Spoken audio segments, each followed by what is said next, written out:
الصلاۃ والسلام علیک یا خاتم الانبیاء والمرسلین، اما بعد، اعوذ باللہ من الشیطان الرجیم، بسم اللہ الرحمن الرحیم۔ جناب محترم سید وجاہت رسول قادری صاحب، صدر ادارہ تحقیقات امام احمد رضا رحمۃ اللہ علیہ، مفتی ظفر علی نعمانی صاحب مہمان خصوصی، جناب سید تراب الحق صاحب، اسکالرس، علماء کرام، مہمانان گرامی، معزز خواتین و حضرات، السلام علیکم۔ سب سے پہلے تو میں شکر گزار ہوں ادارہ تحقیقات امام احمد رضا رحمۃ اللہ علیہ کہ انہوں نے آج کے اس محفل میں مجھے مدعو کیا اور میرے لیے ایک موقع فراہم کیا کہ میں خراج عقیدت پیش کروں حضرت امام احمد رضا علیہ رحمت کے سلسلے میں، اور وہ ضروری باتیں جو اس وقت پاکستان کے لیے اس فکر میں دیکھی گئی ہیں ان کا بھی ذکر کروں۔ اس سے پہلے کہ میں آپ کے خدمت میں اپنی گزارشات عرض کروں، میں ضروری سمجھتا ہوں کہ ان خوش نصیب اسکالرس کو جن کو آج گولڈ میڈل اور سلور میڈل دیے گئے ہیں ان کے خدمت میں مبارک پیش کروں کہ یہ ان کے خدمات کا ایک ریکگنیشن ہے۔ پورا صلہ تو نہیں ہو سکتا کیونکہ ان کی خدمات گراں قدر ہے، لیکن یہ ایک قسم کا ریکگنیشن ہے ان لوگوں کے لیے جو اپنی تحقیق، اپنی ریسرچ میں اپنے بزرگان دین کو سب سے آگے رکھتے ہیں۔ آپ متحدہ ہندوستان کی اگر تاریخ کو دیکھیں گے تو علماء کرام کا ایک بڑا کردار رہا ہے۔ انہوں نے مسلمان کے ڈریس کو، مسلمان کے صورت کو، مسلمان کے علم کو، مسلمان کے قرآن کو اور باقی چیزوں کو محفوظ رکھا۔ یہ دور مغلیہ خاندان کے ختم ہونے والا دور تھا جب اعلیٰ حضرت امام احمد رضا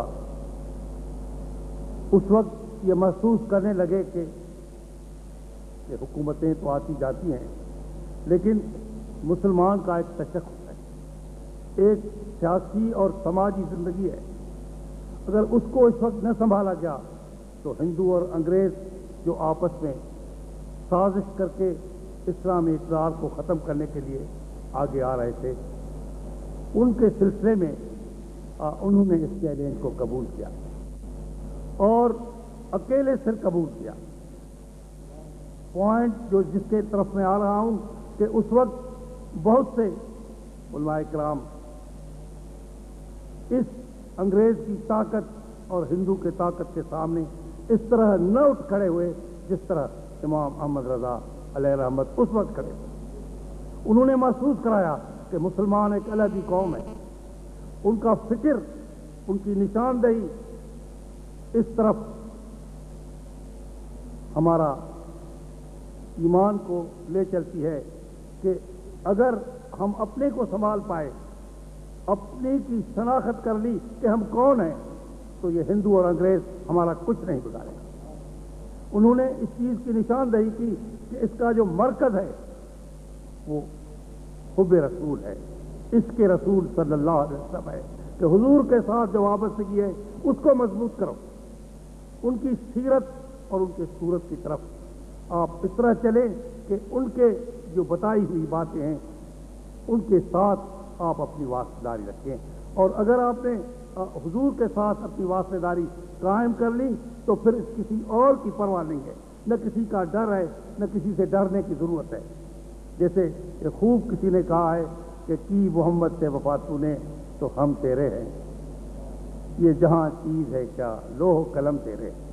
اصل ہے حضور کے ساتھ وفا، اور وفا وہ کہ جس میں کبھی بھی کوئی ایسی چیز سامنے نہ آئے، کوئی چیز حائل نہ ہو، اور یہ کانفرنسز جب ہم آج خراج عقیدت اعلیٰ حضرت امام احمد رضا کے لیے پیش حاضر ہوئے ہیں تو مقصد یہی ہے کہ ان کے جو اور خدمات ہیں ان کے ساتھ ساتھ اس خدمت کو ضرور اجاگر کیا جائے کہ آپ نے ہمیشہ عشق رسول کی طرف نشاندہی کی اور اس کی ترغیب کی اور اس عشق کو کر کے دکھایا.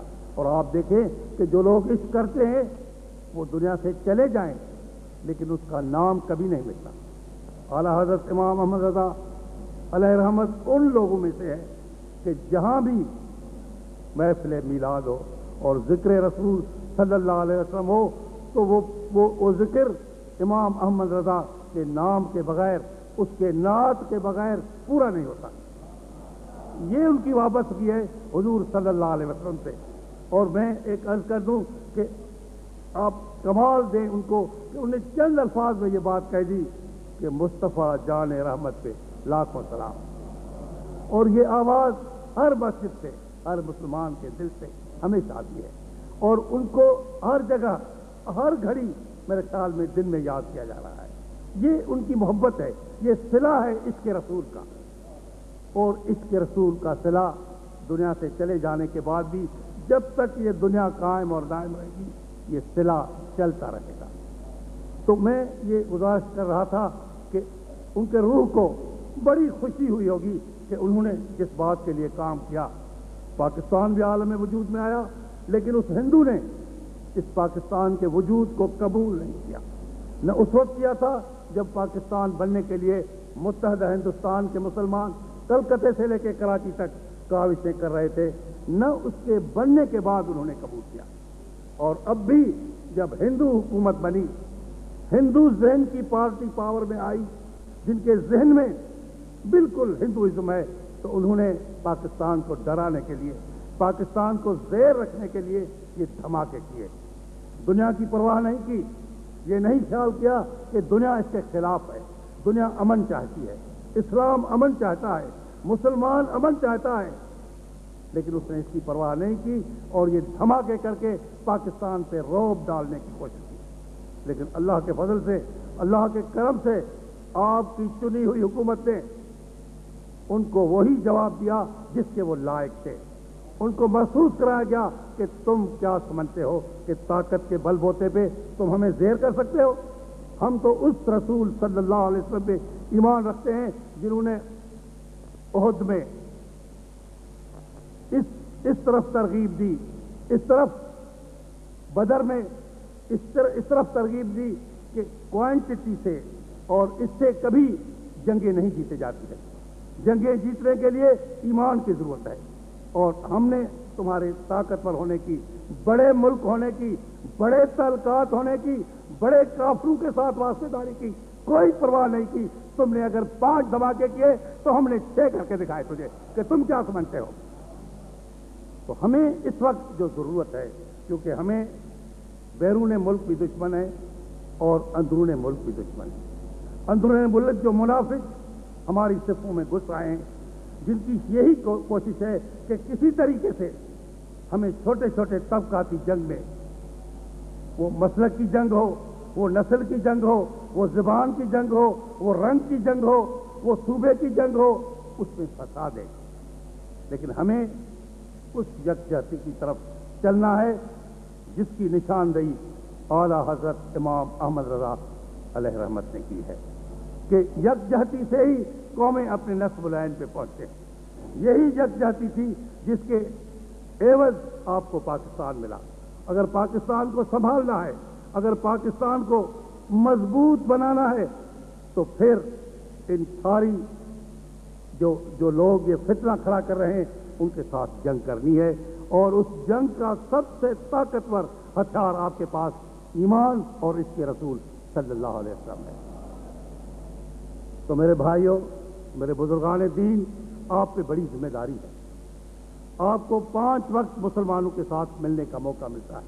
جمعے کے نمازوں میں نماز سے پہلے آپ کو خطبے کا موقع ملتا ہے. تو آپ پہ یہ ذمہ داری ہے کہ ان دھماکوں کے بعد, کیونکہ کافر, یہود, نصارے اکٹھے ہو کے ہماری اکنامک کنڈیشن کو ختم کرنے کے لیے کئی قسم کی